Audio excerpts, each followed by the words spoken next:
I am here with Tim Westerberg, who we are excited to have part of our all-star lineup this fall at our annual SAI conference Empower. Good morning, Tim. Good morning, Dana. And I just have two quick questions for you. The first is, tell us about what makes you so passionate about the topic of standards-based grading and reporting. Well, two or three things, Dana.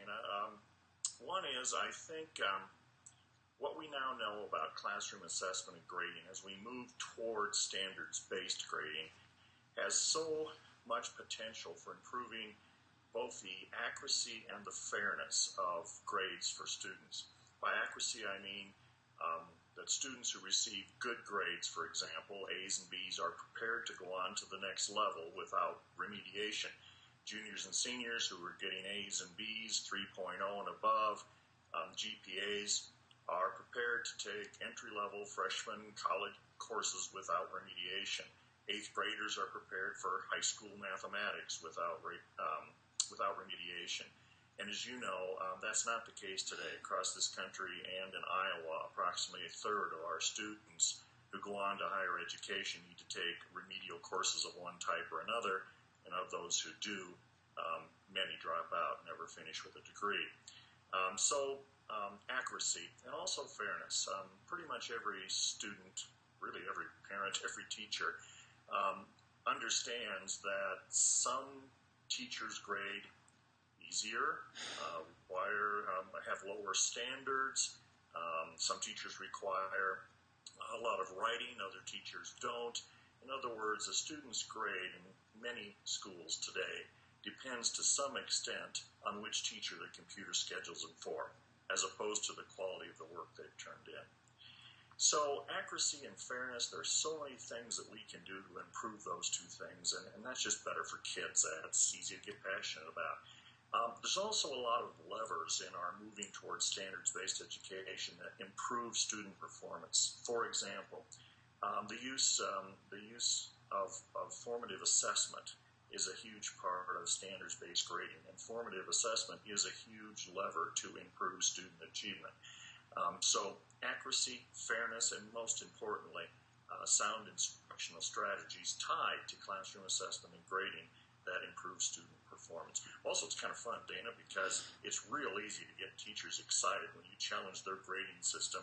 They're on the edge of their seats, and there's no trouble keeping them engaged. So it's just fun to do also.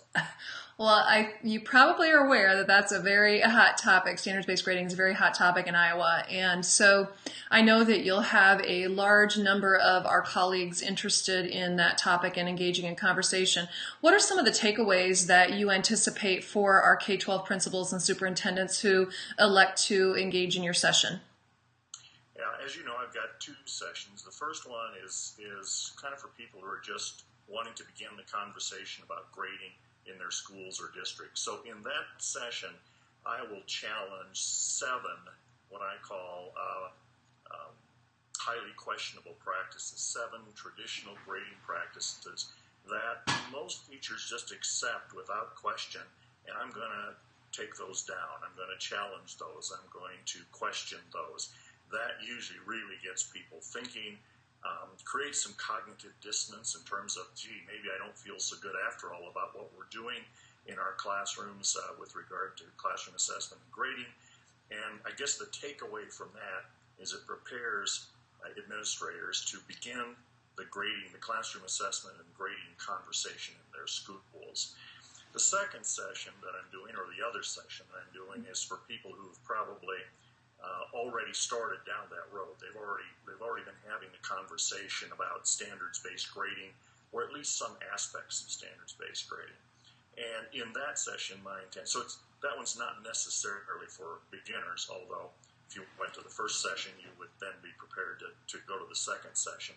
But in that second session, administrators can expect to hear more details about how standards-based grading actually works, how you get there, how you set it up, grade books look like, report cards look like, as well as responding to some of the challenges that opponents to standards-based grading often raise.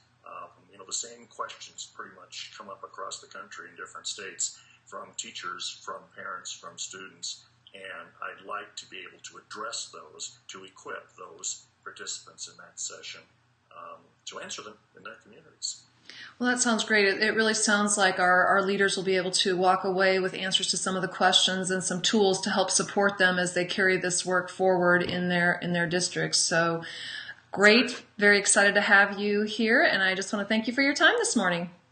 Okay, look forward to seeing you in August. All right, sounds good. All right, bye. All right, I'll see you. Thanks a lot, Tim.